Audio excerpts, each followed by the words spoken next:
So I see it as 10:03 and we have a few people and others will keep joining, but let's jump in for the sake of time. So first of all, thank you all for being here. And beyond that, thank you for the work that you do in the community. It's really beneficial to everyone, like the families that you serve, but really Miami as a whole. So I thank you for that. And you do it day in and day out. And thanks for just allowing the opportunity to hear more about the digital equity grant and explore how it aligns with what you do and just kind of your interest in it. And hopefully you find it aligned and are looking to apply. My name is Jorge Gonzalez and I'm on the Miami Connected team.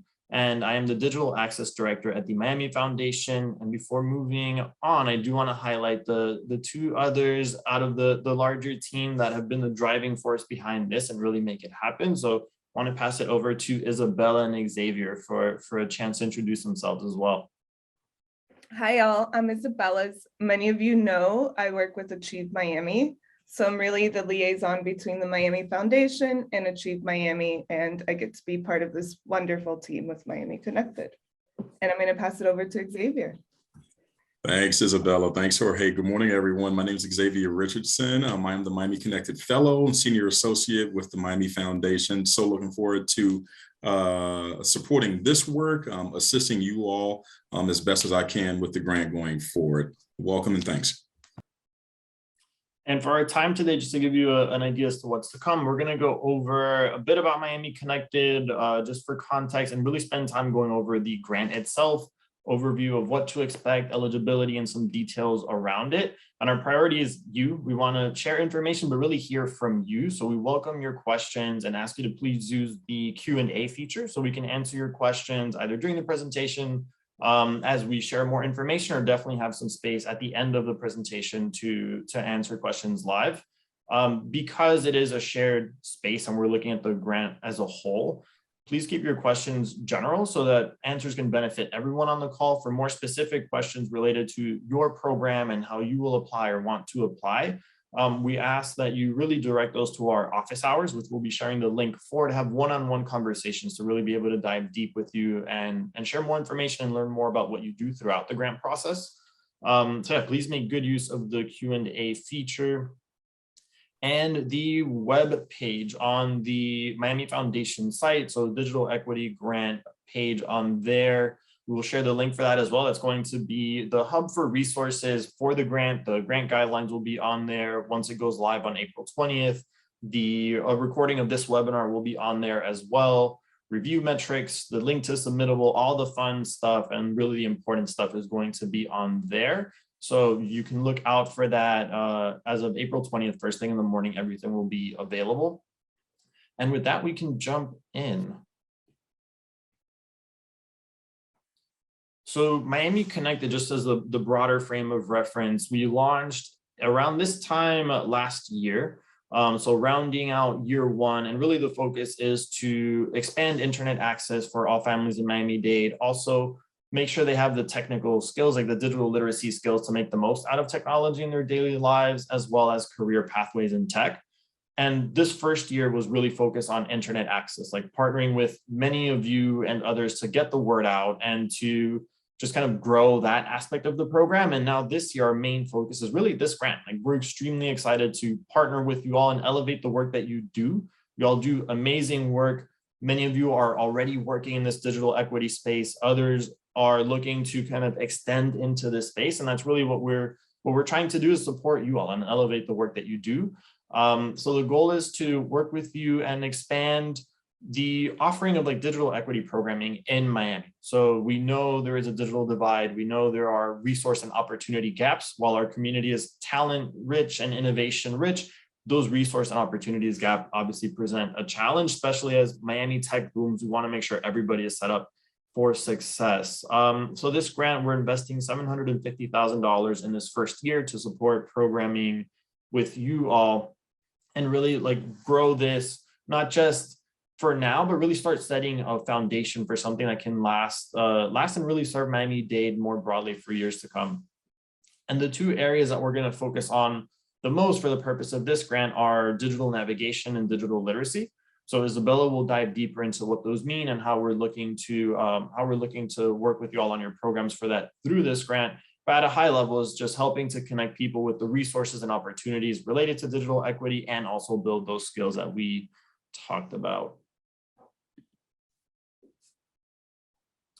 And these are our priorities. Really, what are we looking to do, and how are we looking to just grow Miami-Dade residents, just so empower them for success? And a lot of this is rooted in our guiding values, but has been informed by a lot of you in talking about it for this specific grant. So for this specific grant program, and that's where I want to ground us. Like, just you've seen this, and for many of you that applied for community grants, you just saw this, so it is not new, or for other foundation programs. But really, what does it mean here within the context of digital equity? So advancing equity, top of mind, right? We know that there are gaps in certain places that are more pronounced than others, opportunity and resource gaps. Even from the internet access standpoint, as a whole in Miami, 1 out of every 5 residents doesn't have internet access at home. In some of our historically rich, but also historically underserved areas, that number rises to 1 out of every 2. So just looking at it through the access lens, we know there's that gap, and then that compounds itself, right? So then the skills, you can't quite build the skills as easily if you don't have the access. So really prioritizing programs that focus on underrepresented groups in tech and underserved groups. So whether it's geography or different types of groups and populations, and progress and solutions, talking about both of those together. How do we move the needle? How do we know that we're moving the needle, right? Like, let's build something that's scalable, that's meaningful, and creates lasting impact. And we're open to and really invite innovative approaches as to how to do that. Community is front and center, building leadership within community, so empowering residents and Miamians to be able to empower themselves, but also to share that, right? And help ripple out that impact, as well as feedback loops. We find it to be extremely important and beneficial in just informing programming, to hear from the families and populations that we're working with, like, what is important, what are the real barriers, what are the challenges, how can we help to overcome them, what are untapped opportunities. And this is important because we hear narratives, and you might read about it in the papers or hear about it on panels. They're very overarching, but at the ground level, there is something different oftentimes happening, and you all know it through your work. So really incorporating that feedback is important. And sustainability is huge, right? How can we sustain this programming for the next year, ideally for the second year as well, as there's an option for renewal through this program. But beyond that, how do we build this foundation that serves Miami-Dade from now through forever? Like, just make this a part of what we do, right? Changing the status quo so this becomes part of the status quo is one of the goals there. So that long-term vision, thinking of this year, but also like, how do we build that pathway is going to be very important. And diving into some of the more specifics around the grant. So eligibility is one that is pretty consistent across grant programs, definitely with us at the foundation and in general. So you're eligible to apply if you are a 501c3 organization or are applying through a fiscal sponsor that is a 501c3 organization.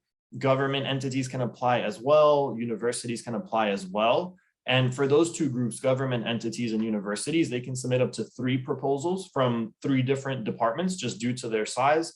For all other organizations, you can submit up to 1 proposal. And you must serve Miami-Dade residents. That's really the focus here. Miami Connected is looking to empower residents across Miami-Dade. Obviously, we care about South Florida as a whole, but the focus is here. So you don't have to be based in Miami, but serve Miami residents is the key. And if you're not based in Miami, we do highly encourage you to partner with local organizations that are based in Miami, just for the sake of partnership, and they're deeply rooted here, and it just builds a more robust ecosystem. And as far as what we're looking to fund is really direct service is the primary focus here. So providing services directly to the community, capacity building, it could be directly to the community, it could be to other organizations that serve the community. So somewhere in that space, and partnerships are a way to do that as well. We do encourage partnerships across organizations and building coalitions to do this work.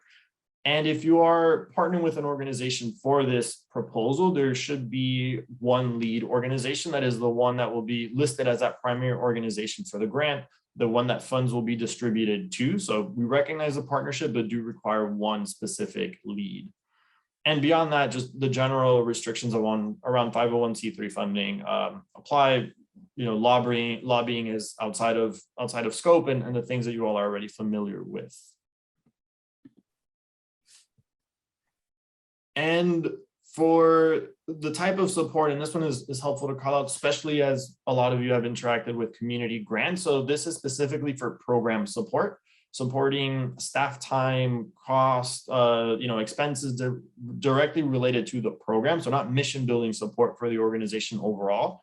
Obviously, within that, there is an allocation toward administrative expenses and overhead. We know it takes a lot to run programs. It's not just exactly what happens within them, and we want to make sure your organization is sustainable and set up for success. So that's definitely a part of it, but really the focus is the program itself.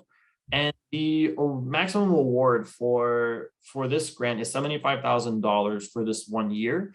And that's for organizations that apply to both funding categories that we'll talk more about. So that's the maximum award if one of you applies to one funding category, and then that would, the maximum award would be $40,000. And something that, and Isabella will dive into this one some more, but regardless of which funding category, whether it's one or both that you apply for, this funding is also intended to cover staff time and costs related to participation in the Digital Equity Collective. So all funded partners as part of this grant will be a part of this coalition to share best practices, resources, and build that kind of collective effort to inform other initiatives going on as well. It is a 1-year grant, so the period would be from August 1st of this year through July 31st of 2023. And Isabella will talk more about the timeline, so we'll talk about what happens between now and that August 1st date. How do we get there? And there is potential to renew for a second year. So there's funding allocated to that. We do want to grow this in a sustainable way, not just 1 year in and out. So those invitations for renewal for the second year will be based on program performance. And obviously it's an invitation. As organizations, you can choose whether to go with it or not. We hope to have as many of you move forward into that second year as well, so we can really build something long-term together. And with that, I'll pass it over to Isabella to dive deeper into the funding categories. Thank you so much, Jorge. So as Jorge's been alluding, I'm going to get to our 2 categories. These are really our 2 categories that we found in really the community input and feedback we got from all of you guys. And so they are digital literacy and digital navigation. And we really want you to know that you could apply to one category or you could apply to both. And we really recommend that you choose the category that best aligns with what your organization's goals are and really what the purpose is in your applying for the grant program. If you're really not sure, this is a really good moment for you to make an appointment with us in our office hours so that we can really help you figure that out. And the first one, digital literacy, is really us looking for orgs that are piloting or implementing sustainable models throughout like Miami-Dade. And we really want to ensure these are models that are looking to help our participants integrate technology in their daily lives. And the second one is digital navigation. So a lot of what Jorge was saying is like, you are the communities with the boots on the ground who are really helping bridge that gap with our community members. So this is essentially what a digital navigator does, right? We find out what's happening, why aren't we connected, what's happening, do we need technology, do we need the access, do we need devices, or do we actually just need access to digital literacy courses? So this is the digital navigator, and it's specifically a person in the community who is a trusted individual. And this is really where that person comes in, and like, this is what we found is the bread and butter to get our communities connected. And again, like Jorge said, it's all leading to our collective, right? This is like that community mindset that we really believe in. It's okay, like we've all done these, we've applied for our categories, and we really want to ensure we continue to come back to this space as a whole and as a community to share like what's working, what's not working, what are our best practices, right? And how can we continue to use what we're learning with each other, and we use it to elevate our residents in Miami-Dade. So through this, we're going to be hosting workshops. We're really bridging that peer learning community. And then we're going to be sharing our best practices that you could really implement and use realistically. And then I think that's it. Now you're like, when can I do it? These are our key dates. Your next big step is really to sign up for our office hours. It's been shared in the chat. I'm sure it's going to magically pop up really soon. And then you're also going to see our full proposals going to launch next Wednesday, as Jorge said, first thing in the morning. And then you want to make sure it's submitted by May 18th on 4 p.m. And doing it through Submittable. As you all know, you can really create a free account on Submittable and just use an email to log in. You'll find out our notifications on July 1st. And then, like Jorge said, that grant period is August 1st all the way to July 31st of 2023. And with that, we promised we would keep it pretty concise on sharing information. We do want to hear from you. A couple of things I do want to sprinkle in before we open up for questions is other ways to partner with Miami Connected as we continue growing our presence in the community and ensuring that more community members know about these opportunities for low cost and no cost internet. Eligibility has expanded, program offerings have expanded. So we have our sponsorship program as well as the federal program that we're supporting families in applying for. Please feel free to reach out to Xavier if you want to partner more deeply, and you see his email on the screen, as well as on our site. If you go to the partners page at miamiconnected.org, which is the same site you can refer families to sign up. There's also a phone number in case they want to do that option. You can find our outreach toolkit, so materials that are ready made for you to share out with your communities, and whether it's posts or plug in a newsletter. And the other part that I wanted to speak to just briefly is Tech Equity Miami, which launched on April 4th. And I know that is a related effort. We're looking at tech equity and digital equity. So Miami Connected is a part of that broader initiative. And that initiative has a $100 million goal to invest in the community across 5 years. So Miami Connected is the first project in the connectivity pillar and really one of the first projects within it as a whole. So to learn more about Tech Equity Miami, and you all, if you're here, it's because you're doing something related. So to learn more, go to techequitymiami.org, and you can see other projects and kind of get a better understanding of the initiative. And you can also apply to have your project considered to be included in this broader framework with shared goals and visible progress across the community. So those are my two quick PSAs. And with that, we hand it over to you all and see what questions you have. So in the Q&A, I see no questions.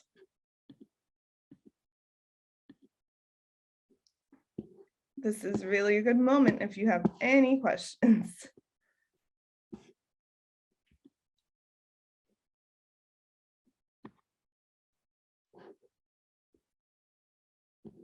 I think we answered a lot of questions. We kind of gave them everything. Maybe we explained things too well. Okay. Thank you, Carlos. There's a hand raised. Oh, Annika, I think. okay. So this first question is, tell us again about the number of grants we can apply for. Okay. So the number of grants you can apply for, it's one grant in two different categories. So you can apply for both digital literacy and digital navigation. And so what digital literacy is really implementing, so it's implementing actual, I'm getting nervous, guys. It's about implementing like literacy programming that's going to be used to help community members use online tools. A lot of us have used something called North Star. It's really a tool that we have used in Miami Connected, but it's not the only tool. But it's also something that helps understand and gauge what digital literacy gaps exist, and also work towards teaching skills and being very explicit in those digital literacy skills. And then the digital navigation category is really that community member input, really making that one person. And I think I'm going to pass it over to you, Jorge, to say it more directly. Yeah, so for digital navigation, this is something that has grown in prevalence across the country as part of initiatives like this. So Chicago Connected and PHL Connected in Philadelphia. So there are more initiatives like this across the country, and really what it relates to is something that's not a foreign concept. So we've heard of community health workers, resource navigators, natural helpers. Like we've had those kinds of programs in Miami. So it's that same concept, but applied to digital resources, right? So it might be somebody that it might be a hotline type of thing where somebody can call into your organization and you can say, they might say, hey, I'm looking for a low cost device, or I'm looking to, engage in little digital literacy training. And you can say, hey, look, these are some options and these are some ways to do it. Or it might be more detailed and say, hey, I'm trying to fill out this application for, this internet program, but I need support. Can you help me? And that might be in person as well. Like, let's sit here together and walk through it. And this is how you do it. So part of it is connecting them with resources and opportunities. Part of it is helping them feel more comfortable and empowering them ultimately to do that for themselves and for those around them. So there's a few different ways of approaching it. In some places they're going to set up shop and say, hey, we're going to have digital navigators in this space. And it might be at a library or sometimes at a park, and just say, we're going to have these services available for X amount of time. So those are a little bit more about it and some examples. So I hope that was helpful. All right, Jorge, and then our second question is there a target or acceptable percentage for the administrative costs or indirect rate? That's a great question. So what we normally include in Miami Foundation grants and other grants that we've done, or even some grants that we've done as part of Miami Connected in our first year, is 15%. We have found that to be a good number based on feedback that we've heard to support everything else that goes on in addition to the programming. So the billing, obviously CEO input and strategic input from others. So that's the usual number for that. Okay, and then we're also getting a question for the total. Is the total 75,000 for both, or is it 40,000 each category? How does that work, Jorge?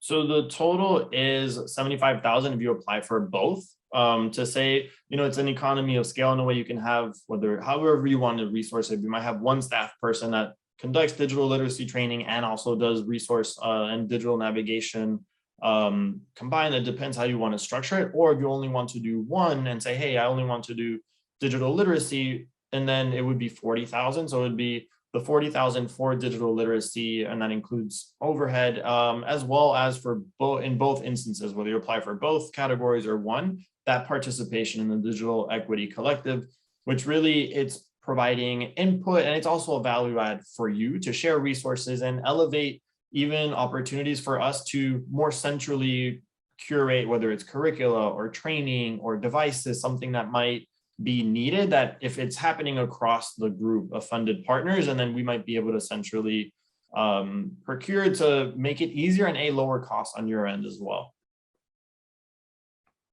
All right, we also have another question. I love this one. Our organization does not currently provide digital services, but we think the constituents would benefit from the expanded digital literacy offerings. Are organizations that do not provide digital services encouraged to apply, or is this a program primarily designed for organizations that already provide these services? That is a great question, and the answer is yes, and so both. We recognize a lot of organizations already doing this work, so we want to elevate that. But a big part of the intention with this grant, and as we've heard through input and as a team we've discussed, is to lower barriers to entry for organizations that have been thinking about it and see the need, as you mentioned in the question, but haven't quite gotten there yet. So the goal is to provide funding and support through the collective and shared resources to say, like, it doesn't have to be that hard, right? You don't have to go out and develop your own curriculum and put everything together. There are ways that we can do this that make it easier for everyone. So yes, if you're not currently doing it, we would love to have you apply and see how this can help you break into this or expand into this type of offering for the families you work with. I love that. That's my favorite piece. Like, we really want to help you build this. So Jesus asked, provided they apply to both fundraising categories, which promotes digital literacy in our underserved communities. How best can a nonprofit prepare our guests, clients during the grant period to provide information to get the word, how to empower the communities we serve to promote self-sustainability?